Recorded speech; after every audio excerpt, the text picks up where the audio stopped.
You know, my first guest reportedly once said that, he said, quote, I'm out of step. I'm not a religious fanatic. I don't use drugs. I'm not a Republican. I'm not a Democrat. I'm reasonably sane. Now, who could have said that? Would you ever believe Frank Zappa? That's who said it. Here he is, Frank Zappa.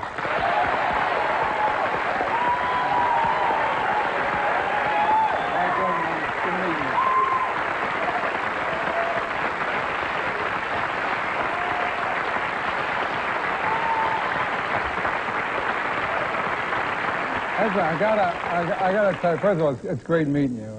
I've always been a fan of yours, a long time. And one of the things, you know, recently I became reunited with a fan of yours when you started with the censorship business. That when the lyrics were being challenged in rock and roll music. Mm-hmm. Now, do you feel that lyrics of a song really can sway people or move people around? In a negative way, I mean.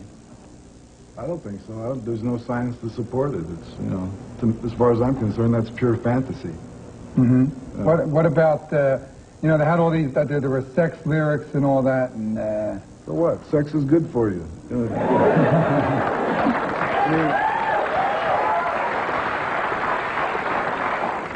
And the idea that if somebody writes a song about suicide, that you're going to hear it and kill yourself, I mean, where is the science to support this? I mean, sometimes people just get carried away with their, you know, hobby projects, and I think that there was a little bit of that going on last year. Well, when they say that, you know, there's always been the idea since the 50s when rock and roll first hit that rock and roll was driving kids crazy and disturbing, the music itself.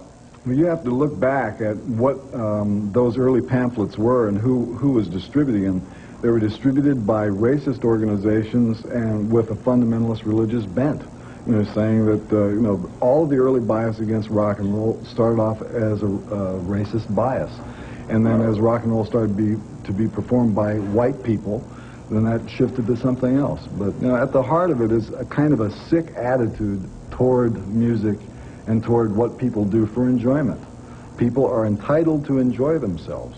You have a right to enjoy yourself. You do not have the right to hurt somebody else while you're enjoying yourself. Well, when you get down to it, you take the great classical music that was written, some of the most beautiful music in the world. And at that time, they had the Crusades, right? They had all that wild, you know, they had the 100-Year War. Yeah, they had all that stuff, you know, but... It wasn't music, right? They weren't listening to Mozart and saying, let's go out and kill Spain. You want to... Yeah, well, you know what has caused more wars, more unhappiness, more misery, more problems than anything else in history is religion. That is the basis of it. But it is not, but you have to look at what really happened there, because it is the people who sell you the religion and the way that they try and mold you into using their product. And when they say, we got the only one, ours is the best, those people don't believe like we do, we must kill them, that leads to war. Yeah. You know, and it still happens today. The Middle East, it's, you know, it's religious war. If you kill someone, even if you convince them you're right, they're now dead. That's right. You know, it doesn't make any sense. It's a strange form of social engineering. Yeah, right. Well, when you have, now at the same time you have the classical music, now you have like country and western music. Yeah. Now in the area, country and western, part of the country where we have that music, you still have crimes. Right. Those people aren't listening to rock and roll. They're listening to cowboy music, right. Okay, but it's not the music that makes them do it. It is something else that makes them do it. Yeah, it isn't like these, you know, these whatever they're calling these murderers now, chain murderers, or, you know, mass murderers. They give them a new name. It used to be mass murderer. Yeah. Now it's something else. Guy's not sitting there. Serial murderers. Serial, that's a better name. Maybe serial. It's in the cereal. Yeah, that's what it is. No, the NutraSweet murderers. Right. Well, or artificial sugar. That's could right? be. The artificial Think about sugar. How many people you know drink only diet products, diet soft drinks? Check this. Next time you talk with somebody and in the middle of the sentence they forget what they're saying, ask them if they just had a diet soda. Try it. You'll find out that I have a theory. NutraSweet ruins your memory. You know? And that's why they put it in everything. You know? But then if you ask them, if you say to them, you know, like guy says, you know, I wanted to tell you about, and he forgot, and you say, well, did you just have a diet soda? I don't remember. He's going to say, I don't remember. That's right. That's your proof. Yeah, and there's your proof, right? Well, when you have, now, as far as your kids, you have 4 kids, right? Yeah. As far as your kids, do you let them listen to any kind of music they want to listen to? Sure. You don't censor anything? No. You just let them, let's say, all right, you listen to it, no matter what the words are in it. Yeah. Because you don't feel that there's any reason that they... If I had my way, they would listen to more instrumental music, but they're not interested in it. You know, they're let's say they're normal teenage kids to the extent that they like normal teenage music. I wish that they were more interested in classical music or things like that, but I'm not going to force it on them. Yeah. And eventually, if they, stick around music long enough, they'll come to discover it for themselves. But I don't think there's anything in the lyrics that's going to hurt my kids or anybody else's kids. Right. Yeah, the motivation is inside of the person. Right. I mean, if you say, go out and kill the mailman, unless the guy really hates the mailman, he's not going to do it. Or unless he's had too much NutraSweet. Yeah. Right. Okay, we're going to come back and meet 2 of Frank's kids right after this.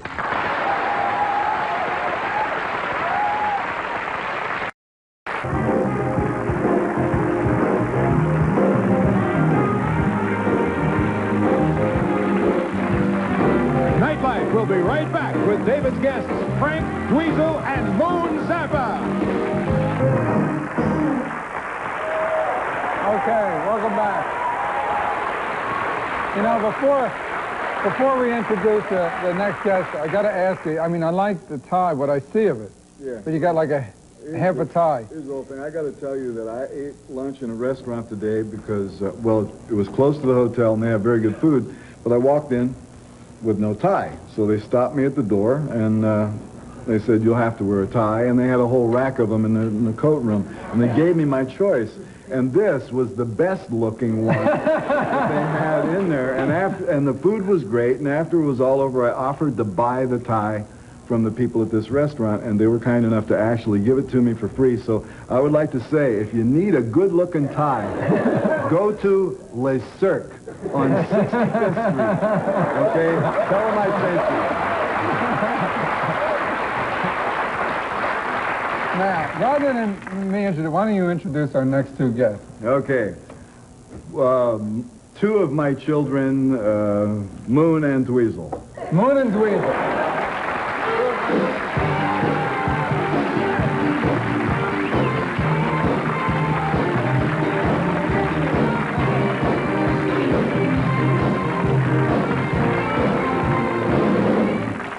Now, I got to ask you something.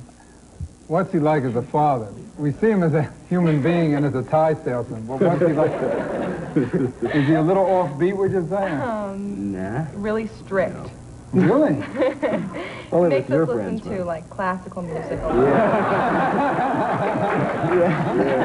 Well, I didn't get that aria Tell out them of the my truth, mind. because when she was number 1, and when she was little, she used to dance to all Stravinsky records and out. I mean, didn't know what it was, but she would dance to it. But now it's all over. Now heavy metal. I like to dance to that fast. I don't know. When you And play, look when what you, it did to her hair. when you play the music. First of all, how do you introduce Frank, like your friends? When someone comes over, you say, "This is my dad, Frank Zappa. This is my dad." How do you introduce them? What do you? Well, I mean, you bring the person in, and whoever it is, I mean, I don't know. I mean, I can't think of a friend offhand, but you say, well, this is my dad, Frank, and this is my friend, whoever, Larry. I don't have a friend named Larry, but if I did, that's what I would say. Frank Larry. Yeah, friends of Frank, Larry. Larry Frank. Hi, Yeah. how you doing? I go back to work, they go up to the kitchen. When you work in the studio, when you do you ever help your father with any of his work? Do you ever, or does he let He you won't in? let us. He won't let you in? No. We make butter, we We have a cottage industry. yeah. Well, when you're at home and you're playing your music, does Frank ever come in there and say, like caught noise? It's passed on generation. Every generation calls the other generation's music noise. No, I don't call it noise, but I do ask them to turn it down because the way the studio is set up, sometimes if I'm in the room mixing, we have a live echo chamber. He can be out there playing the guitar, leaks into the live chamber. So then I have to say, look, we're mixing stuff. But the rest of the time, if we're not, he goes in there and it's cranked up. You guys think you want to hear some volume one day? Well, the purpose of this amp is so you never have to leave the continent. You can be heard in Europe, folks. It's like... But it's not noise. Yeah. What's your favorite remembrance growing up in the house? Growing up in the house? You go for that one, brother. Go on. It's been the same house all our life, too. Yeah. I give up. I don't Paganini, know. what was that? What? I don't don't remember know. growing up in the house because they're always going out. Yeah, right. Yeah, what kind of guidelines do you set as a parent? Well, give me an example. Like, let's say they're going out. They're going out at night. Well, I like to know who they're going out with. I like to know where they're going. I like to know when they're coming home, and I like to make sure they do come home. Other than that, what they do when they go out there is left up to their own devices. Well, isn't it like, you know, do you ever find yourself doing the things that you didn't like done when you were a kid? Like where you're going, who you're going with, where you're going to be, what time you're coming home? Well, I try not to, but, you know, ultimately you have to be worried because we do live in California and you know what kind of people they have out there. That whenever you go into the street, there are certain dangers that a person is exposed to in a psychotic environment. And so you have to be concerned about it. So we took riot awareness courses. Yeah, learning how to work with tissue. I got almost arrested in L.A. for walking. Yeah. I stopped and got a hamburger and orange Julius, and the cop actually drew his gun. He said, "What do you think you're doing?" I said, "Well, I don't know what you call it out here, but when you put hot things in your mouth, it's called eating back eat. And moving one leg after the other, we call it walk. I'm walking and eating." But I thought he was going to fire it. They're like training Berlin out there, right? Yeah, we do have the meanest police on the planet. They'll stop you if they think you're good looking. It's horrible. I mean, it's never happened to me because... But let's be fair. No, you really have to be fair, though, because Los Angeles is a big place. And I think that we have fewer policemen per capita than they do in New York City. I mean, it really is totally understaffed. What they need is more policemen in Los Angeles so that they can spread the workload around and these guys don't pull a gun on somebody eating a hot dog. Well, what you have in L.A., though, see, you need more cops here because if we have 12 people dead, there are 12 suspects. Out there, there's just one guy who heard a dog talking to him, you know. Yeah. So you only have to catch one guy. We got to catch 12 here. Yeah, but it's like a more widespread area, so... Yeah, they have to drive farther to catch That's one guy. right. Whereas in Virginia, the guy who hears people talking to him is running for president. If you had one... You figure it out. If you had one hope for your kids, what would it be? What do you see as the future? Well, first of all, I hope that they do not have to spend any more time under a Republican administration. And I hope that after we get that little matter straightened out, that people take another look at the Constitution and see what it's really worth and protect the thing. And then that'll give you a chance at some happiness. Give them a shot. All right, we're going to take a little break and come back right after this.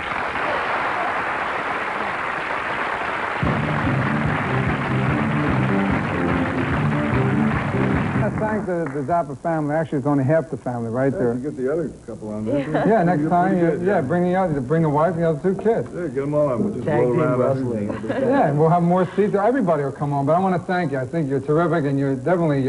I'd like to have you as a father myself. You know, I think you'd be like... Especially where you dress. I'm going to give you this tie. I'm going to wear it, man. Thanks a lot. Okay, good night, everybody.